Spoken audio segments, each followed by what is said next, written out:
Alicia and I have had a lot of conversations around, it's very empowering when you can get to that place of choosing peace over being right. Yeah. Because in most cases, if a person is that polarized and hasn't done the work to actually have some framework to be able to discuss whatever it is they're polarized about, you're probably not going to have that much impact by giving them the facts, by proving your point, because the proof is going to fall on deaf ears. So that's a good time to choose peace.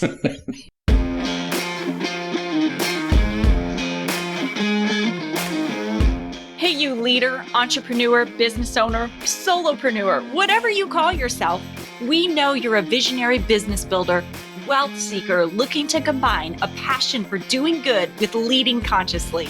It's time to shift from a traditional focus of pure wealth accumulation to one that integrates well-being and fulfillment. This is the Conscious Edge podcast, and I'm Alicia St. Germain, entrepreneur and coach. Along with my friend and wellness advocate, Jonathan Duggar, we're diving into what it means to embody radical self-acceptance while still evolving to lead with compassion and kindness.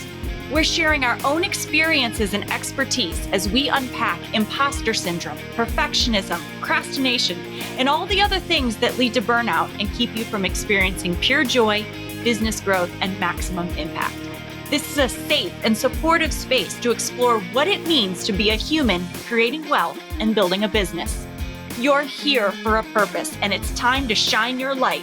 So here we go. Welcome back to the Conscious Edge podcast. I'm Alicia St. Germain here with Jonathan Duggar. Hello there. Hey, everybody. We're so excited to have you back this week. If you have been with us for a while, I want to say thank you so much. We are coming up on, in a few months, a year since we started this process. Actually, right about this time, a year ago is when we said to each other, should we start a podcast? So, wow. Yeah. So here we are. And if you are new and just joining us, Jonathan and I work with individuals really around living a more purpose-driven life, aligning their values and their purpose with what they do for money and doing it in a way that brings them joy. And we do that in a lot of different ways. So if you enjoy today's podcast, please hit the follow button, leave us a review. It is super, super helpful for us to bring more people to the table and share our message with more people. So what are we talking about today? This is one of my favorite topics because this was a game changer for me when I learned this and when I started practicing this. And it really all centers around letting go of the need to be right. And we also talked about this in the context of finding middle ground. Yeah. Or the lack of middle ground in so many things these days. Yeah. Yeah. We're going to talk about that today. And we've got a lot of different aspects that we want to bring to it from a communication standpoint. We want to talk about it from a languaging standpoint. Jonathan is really big on how we say things, and it matters the way that we say things. And then talking a little bit about how polarizing it is, especially when you've got two sides that are needing to be right, fighting to be right, and how much discord happens in this world in every arena because two sides are fighting about who is right. And one of the things I've learned is that you can be right and I can be right, and they can be in conflict with each other and exist at the same time. Wait, what? Stop the bus, like screech to a halt. Okay. So where do we start with this very big topic of needing to be right and finding middle ground? Well, I think a good place to start is to talk about the idea that there's a lot of reasons and there's a lot of research out there that if you want to dive into that part of it, but there's a lot of reasons why we're such a polarized society or polarized world, we could say, but it is super prevalent in the US. And it's become more I'm going to say more prevalent, but maybe more exacerbated or fueled. And I think a big part of that, unfortunately, is because of social media. And there is a meticulousness about certain forms of social media that goes to the human element of greed. And one of the things that they figured out is that they keep people polarized and fighting with each other, that there are a lot of ways to insert information and messaging, whether it's about products, whether it's about propaganda, whatever it is. It keeps people distracted enough they can insert what they want into all sorts of formats. There's a social media platform where it's very common to create these groups that automatically are hot button groups. And people join them, and what do you call that? When you're on social media, nobody knows who you are. I'm blanking on anonymous. The word. Anonymous. The anonymous nature of social media adds fuel to that fire of being able to saying things unfiltered and saying things, that are opinion, but you're treating them like fact and things like that. And then there's all these algorithms set up in social media where they call them bots, but they're programs, they're scripting that uses artificial intelligence to drive conversation in certain ways that often links to news articles or to products or to another group, and to create these platforms of discord. So we end up in these places of being very, very polarized, and people are being led around by the nose and have no idea that that's actually happening. So one of the things that I think is really important to pay attention to is language. And just realize, and the English language already, it trends toward, if you look at other languages from a linguistic standpoint, the English language already trends toward extremes. Like there's a lot of absolutes in English language and not a lot of good middle ground language, not things that kind of come in the middle. So pay attention to that, though. When somebody makes absolute type statements about something, like always and never. Always and never. Always and never. And that's interesting that you're bringing that up, because in the immunity change coaching methodology that I use in my coaching practice, and you use some pieces of it, I think, in yours as well, there is something we call a big assumption. And a big assumption is what you make out to be true about yourself and the way that you exist in the world, and then the way the world works. And there is a black and white quality to our big assumption. This always happens. This never happens. Very absolute. Right. So by human nature, our little brains go, if this, then that. If this, then that. This is always going to happen. This is never going to happen. And so it just lends to what they already, these polarizing things is once your brain is wired with that. Yeah. And it's become so prevalent that the brain actually changes programming. And there is it's called cognitive distortion.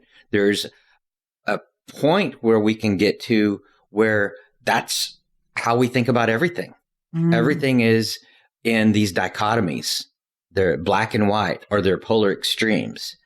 And that's you hear us talk about mindfulness a lot, but mindfulness is actually part of mindfulness training is recognizing those extremes and examining them without judgment and reality testing them. Is this really true? Or is this partially true? Or is this completely false? So taking it from a place without judgment to determine that truth testing and then determine where it comes from. Because when you really start peeling back the layers, you're going to recognize that a lot of this messaging comes from somewhere that's outside of you. Like, how many of you have had the circumstance where you do step back and you're like, where is that coming from? I don't really think that. I don't really believe that way. Or I don't really feel that way.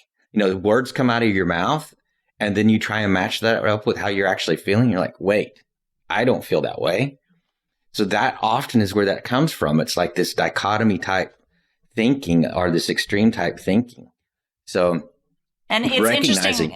Yeah, I just want to explain that, just dive like a little bit further is, so one of the things that happens with these big assumptions that when you're talking about changes the brain, is your brain will feel something and it will respond. you will have developed certain response mechanisms to certain feelings. And so it treats every situation that seems similar to each other, regardless of context, as the same. Exactly. So it's like the same reason that you felt a certain way in second grade is the same reason you feel a certain way as an adult. And so when you're talking about this literally changes the way the brain is wired and causes you to start acting this way in all areas of your life. That makes sense. Yeah. That makes total sense. And bringing up immunity to change, the whole idea behind the system of immunity to change is that we develop certain mechanisms as a form of self-protection. Right. And there is a level of protection there with a lot of these patterns, but often, especially the ones that lead to extremes, become detrimental, become harmful. And the whole idea of like an autoimmune type disease. So, and that's what happens with this black and white type thinking. Mm-hmm. There often it starts from a place of either deflection or avoidance, but some level of protection, but ends up in a place that keeps a person so polarized or keeps its subject area so polarized that there is no rationality anymore. There is no common decency anymore. And I've had this conversation with many people. It's like we've lost the middle. We've lost the middle. And we, Alicia and I made a pact that we weren't talking about politics or not going to talk about religion. And I have absolutely no desire to go there anyway. But if you look at the subject areas that are increasingly polarized and kept inflamed, often by social media and media in general, it is politics. It is something around a religious nature. It is something around a social type conversation. Mm-hmm. But I didn't intentionally use that word, or my subconscious must have just implanted it there, because that's what we've lost, is the ability to have a conversation. Mm-hmm. Because everything is so polarized. So that immediately is the springboard for an argument or for conflict, which is the opposite of a conversation. And then this translates into business. In a lot of ways, it can make it harder to work as a team with other people. It can make it difficult in interactions that you're having with family. These really egregious examples, like in your face examples, they're the extreme. Yes. But these little micro places that this need to be right shows up is in the conversation that you're having with people that you're doing business with. And like seeing people get emotional and cut off their nose to spite their face and miss out on great opportunities because of an inability to find a middle ground. What's interesting in a lot of corporate settings, so I still do quite a bit of corporate consulting and coaching. And in the past, I've done a lot of negotiations training, usually with sales teams and things like that. But I'm being asked to do negotiations training with call center employees, with different, the training and development teams. Because our communication patterns and styles have gotten so polarized, people are seeing a need for negotiation skills and negotiation strategies in just a team meeting. So it's like, so that's how these big topics and big polarizations start bleeding over and generalizing into just everyday conversation, something that should be. Where do you think this need to be right comes from? Like, what is that about? I think there's a lot of evidence that this kind of programming that I'm talking about, that's one of the things that's used to polarize. Like, we all have this innate need to express our opinion and make sure that it's heard and that it's the most important one in the room. And I think that that's been grown, but there is a level of human nature, I think, that we want to be accepted. We want to be acknowledged as an expert in something or having value and having worth. And one way to do that is to know a subject and be able to. Yeah. So, I wondered if it was like some of the lack of worthiness that is that people don't even realize is there. It's like a posturing. So one of the things that can happen related to worthiness, we talk a lot about that, is worthiness can show up as like a very weak doormat, people pleaser, not taking care of your own needs. But it can also show up as a posturing and over-worthy sort of arrogance, even. So I'm wondering if it's it's stemming from a lack of emotional intelligence and a lack of self-esteem and self-confidence. We know that a lot of our today's society has taken away people's ability to build self-confidence and self-esteem. Yep. And so I think it's going to continue to get worse unless we call attention to this. And, sometimes it's a place, a very empowering place to be is one of being mindfully aware of someone baiting you, someone trying to get you into an argument. And I didn't understand that to the level I do now. And I still work on it every day because I am one of those people. I will admit it. And I probably wouldn't have admitted this 5 to 10 years ago. I do have a driving need to be right. I'm a very studious person.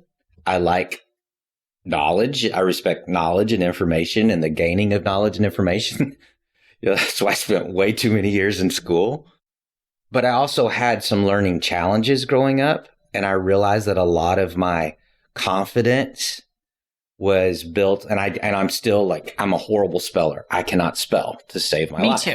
Me too. So, anybody who gets my emails, you will always find grammar mistakes. We could play a game and you could find Lalisha's grammar mistake or misspelling in today's email.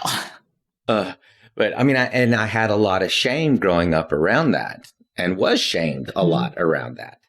I remember a teacher, because I had certain things that I excelled in. And, a teacher, I can't even remember exactly what subject was, but she highlighted a subject that I was doing well. And she's like, I can't believe you are. It's just so hard for me to understand how you can do so well in, let's say, science, but can't spell a 4-letter word. She said that to me. I was as a fourth grader or something. And it obviously stuck, Core memory. Yeah. So I think for myself personally, a lot of the elements of being studious and learning and just digesting, I would sometimes have 5 or 6 books, still have 5 or 6 books going at the same time. Because I love to learn and I love new information. But I know part of that came from an unhealthy place. I wanted to be prepared for anything that I got asked to be able to come up with an answer. And I found myself in a place multiple times when I was younger, even if I didn't know the answer, I'd make something up. So I became really good at creating information. Interesting. I'm having this whole, I wonder, I don't have an answer for this, but I wonder if a lot of the testing and metrics that have become adopted into our public school system, there is one right answer. Yes. So I'm having an aha, wait a minute. Absolutely. A lot of the sort of core testing they use very much is that it's part of, and this is going to sound very conspiracy theory, but it's accurate if you look at the research. It's very dichotomy type thinking oriented. And that's why a lot of the more creative and elastic school systems or school programs, academic programs, have a lot more learning flexibility built into them. Because we do know that learning flexibility actually is much more likely to lead to better problem solving, to creative problem solving skills, to enhance an intelligence that's related to abstract thinking as opposed to concrete thinking. So, that's probably a podcast in and of itself right there. So I know my podcast producer told me that we need to go back through all of our transcripts and look for everywhere we went. And we said, that's another podcast. That's another podcast. She goes, you'll be set for the whole next year of what you guys are going to talk about. That's probably true. Okay. So I want to get into, what we do. So let's talk about the communication piece. You were talking about having to take on the negotiations and then languaging. So what do we do about this, I think is what I'm saying. Well, I think that there's a variety of approaches. So we talk a lot about compromise, and you hear people use the phrase, I think it's a book even, The Art of Compromise. And the reason we use the word art in that is because this is one of those things that you really need to lock into, the idea that this is fluid and that it's not black and white in terms of how you address this in a group or with an individual. But there's a couple of key factors that I try and bring up around this subject area. And I've done this often in talking about negotiations or communication skills and the art of compromise. We all can work on being much better listeners, becoming active listeners. And I talk a lot now about mindful listening and the idea that we become more aware of our own triggers. So when we're actively listening, and let's say somebody's either intentionally trying to debate us or just something that comes up in the conversation or the speech we're listening to or the news program we're listening to, triggers us in some way, and we feel an emotional upset or extreme in some way. Mindful listening, active mindful listening puts us in a place where we can examine that there in the moment and become more adept at that as we practice it more and more. And if you become mindfully aware and an active listener, it puts you in a much better place to be able to stay in that place of calm and peaceful in the middle. Mm-hmm. And not go to an extreme where you feel like you've got to correct that or give them the right information or the information that's actually based on fact or science as opposed to just strong opinion. So there are creative ways where you can ask more questions to try and get insights. But what you're going to find a lot, and some of you will probably recognize this right away, often, if you question folks that are staying in a place of very black and white thinking when they have a really strong opinion about something, they often can't go very deep in their explanation. And sometimes human nature drives us to that place to try and fill in the gaps for them. It's like, oh, well, I've got that data. Let me tell you what's accurate, Well, that probably comes from your own personal need to be right. And it does for me. So that's where Alicia and I have had a lot of conversations around, it's very empowering when you can get to that place of choosing peace over being right. Yeah. Because in most cases, if a person is that polarized and hasn't done the work to actually have some framework to be able to discuss whatever it is they're polarized about, you're probably not going to have that much impact by giving them the facts, by proving your point. Yeah. Because the proof is going to fall on deaf ears. So that's a good time to choose peace. Yeah. No, and I want to go back to the mindfulness piece. So the way that this looks for some practical application is when I'm listening to someone, I'm aware of my body. I've learned to be aware. Even as you were talking right now, I was like, let me check in with my body. What hurts? What's this? What's that? What do I feel around my heart? Because a lot of times my stuff comes around my heart. Yeah. And so I'm checking in with any kind of feelings in my body. I'm checking in with what's the name of this emotion I might be feeling. And I'm listening actively as well. And then sometimes I'll say like just a simple, interesting, tell me more. And I think you do that too. Like, tell me more about that. Because there's a part where we've been taught to asking clarifying questions is about wanting to validate people, seeking to understand before being understood. There's those skills that are taught. And then there's a portion of people who perceive questions, and there's actual evidence of this, as objections. Yes. And so then it starts to heighten emotions as you're asking clarifying questions, and your intention is just to clarify. And they are having an emotional response to your objections, and that's how they're perceiving it. Yes, exactly. So sometimes I'll say, well, that's interesting, or tell me more, and be genuinely interested where that's coming from. But yeah, like sometimes you have to ask yourself, and I'll ask myself this question, does this person want to be heard, or do I need to say anything at all here? Like, Yep. do I just need to listen? Does this really matter? Yep. One of the things that I use with some people, we speak the same language. Like, we've been through some trainings together. We speak the same language. Is we'll say something like, I'm not attached to this outcome, or I'm not attached to this. So they'll say like, here's my idea, but I'm not attached to it. Is like saying, hey, but if you have a different idea, it's okay. I invite you to also offer up your ideas. Or if something's really important to me and I feel really strongly about it, I'll say like, I feel really strongly about this. And then that person knows, okay, well, if I'm not attached, if I don't really care how this is going to happen, I'm just going to let Alicia have her way. Or if you are really attached, like, I really think we need to do this at the retreat, and I don't care, I'll be like, okay, cool. You order that bottle of wine. That's amazing. So you have to ask yourself what's really important to you. Exactly. Or not. And if it's not important to you, let them. Yep. And that's where the mindfulness piece becomes, and the more you practice it, the more automatic this almost becomes, because often we drive a subject into a polarized position because we are triggered by something, or we have an agenda that we're not even fully aware of.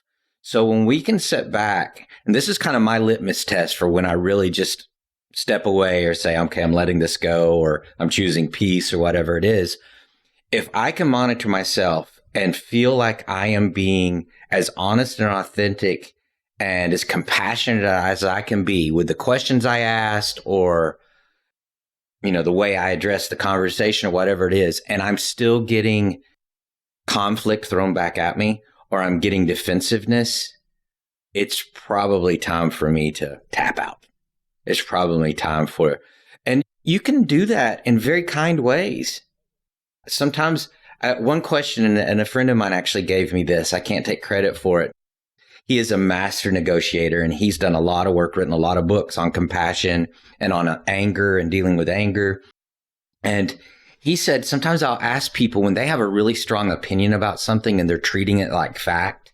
He'll say, I'll ask them. He's like, he'll say, I'll address it and kind of compliment them, sort of a backhanded compliment of, that's a very curious or interesting, point of view, way of framing that, or point of view. It's like, is that something recent that you've come to, or is that something you felt or thought for a long time?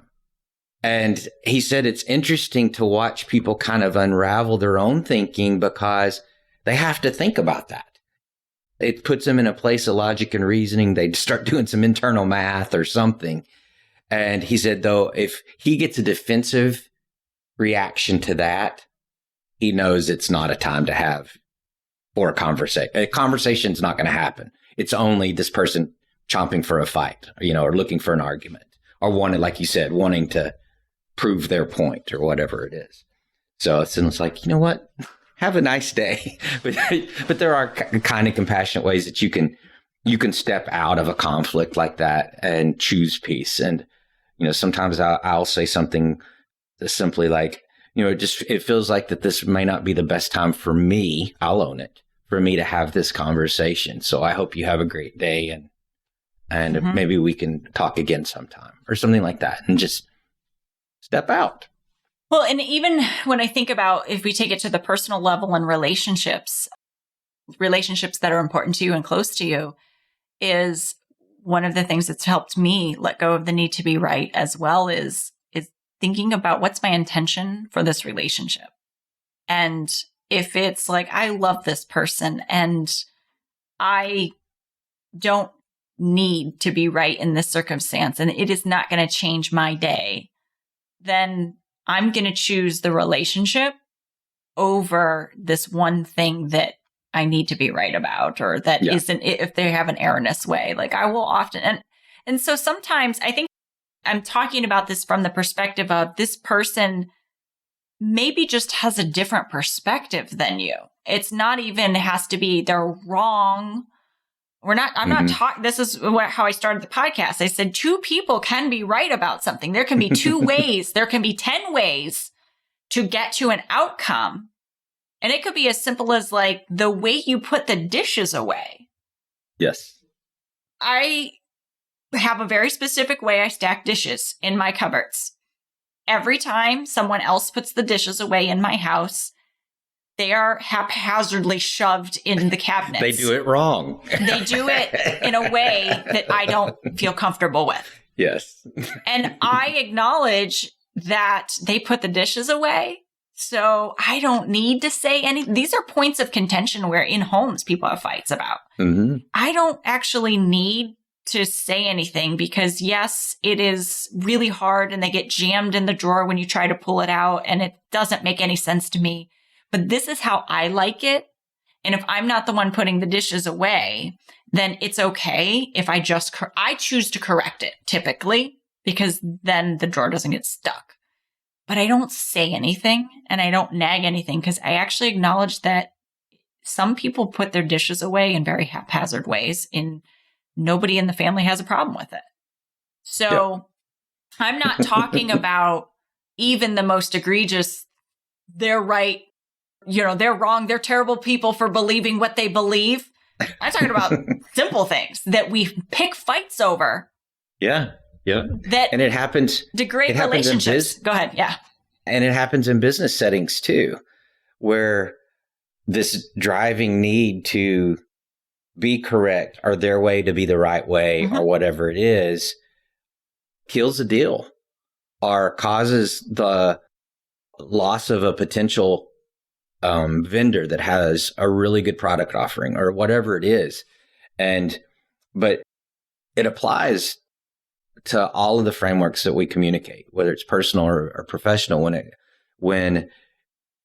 if you become more aware of what your own internal agenda is, and if you are trying to stay from a place of integrity and honesty and keep some compassion in the way we use our language and in the perspective we have of your counterpart in the conversation, often you can get to that place of compromise. Mm-hmm.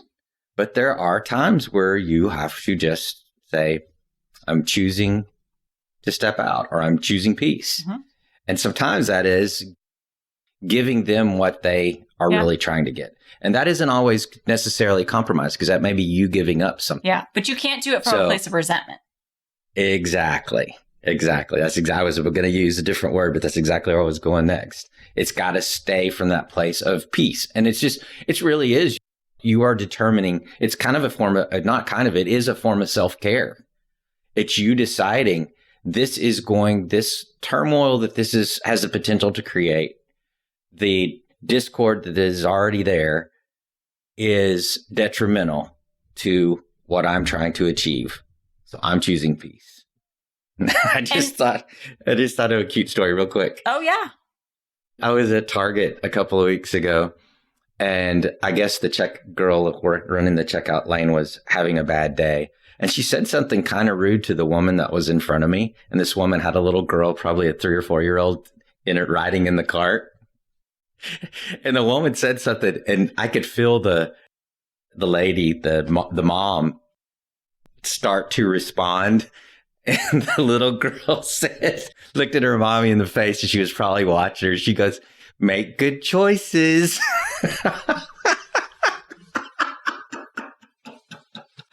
And the woman actually obviously this was a family that had done a lot of exploring in this area. And the woman looked at the little girl and smiled. And so she looked back at the girl at the checkout and she goes, "I'm choosing peace today." Oh my gosh, that's so cute. Make good choices. I love kids. They are just the best. Just the best. Their honesty and the way that and I'm sure that mom felt so proud in that moment. You could just tell by the way she smiled at her after she said that, because she was about to reply with something that was probably going to be pretty pointed and have an impact. Well, and it's interesting. The other thing I'd say is when we're talking about choosing peace, the other way I see that is it's an act of compassion and kindness as well. I agree. And every time I choose to allow someone else to be right and it's not important to me, it builds my self-esteem that, you know what, I chose, you could say choose peace, but I chose to allow this And it's a very powerful, it's not people pleasing. It's not being a doormat. When things matter, I will speak up for what is needed. But if it doesn't matter, I look at it as a self-esteem builder that I don't need this other person to know I'm right and they're wrong in order for me to be validated. And so when you start to practice this and you really get that you are validating yourself, you don't need, in your head, you're like, okay, let them just have their opinion. And I'm laughing right now because I'm hearing, Mel Robbins has got a new book out and I'm hearing it coming out of my mouth clearly, subliminally. I'm hearing her voice sometimes. So that's really great. Funny. So, the fact that I can allow them to have that, whatever, that opinion, and I don't need that validation. That's actually validating myself. And that's really, really powerful. And doing that too, choosing to let them have that or choosing peace, however you want to frame it, it also can be a way to inadvertently plant a seed that can grow within that person from a place of compassion. Because I've had, in those situations, I've had people come back after the fact that would say something like, I realize I didn't give you the opportunity to really talk about such and such, or it seemed like you had an important point of view that I feel like I just kind of glossed over. Those that doesn't happen all the time, granted, but it has happened, and sometimes in a pretty profound way. I think there's power in that meekness, and I don't know if any of you know, if you know where that word meekness comes from. It's actually an old horse training word, and it basically means power under control. So if you choose meekness, and it rhymes with weakness, unfortunately, so that's what we usually think about it as, but it's actually just the opposite. It's a very powerful place to be, where you choose to not be important, or not to be your opinion to be important, or your perspective to be the important, or the front and center, or taking center stage, or you choose to step back and let this person just roll with whatever it is they're rolling with. And when you get to that, stack the dishes. Yeah, when you get to that point, you are really honoring life's journey. You're honoring the appreciation for people to be on their own path of discovery and learning how to be in this world and the human experience that they are having. So I think that's the biggest thing here, is just let them be who they're going to be. I'm sorry, Mel Robbins. I clearly think you're awesome. Like you're channeling Mel Robbins right now. I do not mean it. Just keeps coming out. I don't know what's happening. That's awesome. Do you have any last words? I think I'm going to send this to her. Maybe we can get her on the podcast. Oh, that'd be awesome. I think just this, we are in such a polarized situation right now. There's so much discord. There's so much discontent.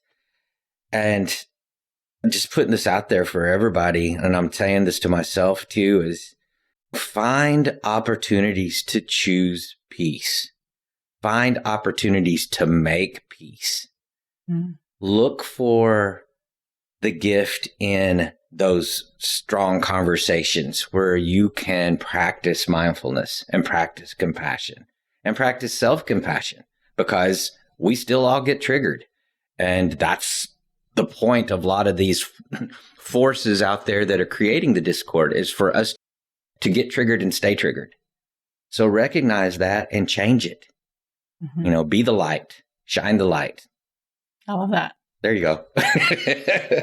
All right, everybody. So with all of that being said, sending you so much love. Be well, everybody. Thanks for listening to the Conscious Edge podcast. Make sure you subscribe and take a moment to be kind and share this episode with someone you care about. Leave a review to help us bring more compassionate leaders building businesses and creating wealth to the table. And for show notes, head over to consciousedge.com/podcast. This podcast and the linked materials are presented solely for general information, educational, and entertainment purposes, and should not be taken as personal or medical advice or any kind of mental health treatment. please consult a medical or mental health professional if you feel you need such services. Please be advised that all investing and entrepreneurial endeavors involve risk, and the use of the education and information on this podcast and linked materials is at the user's own risk. This podcast is part of the Sound Advice FM network. Sound Advice FM, women's voices amplified.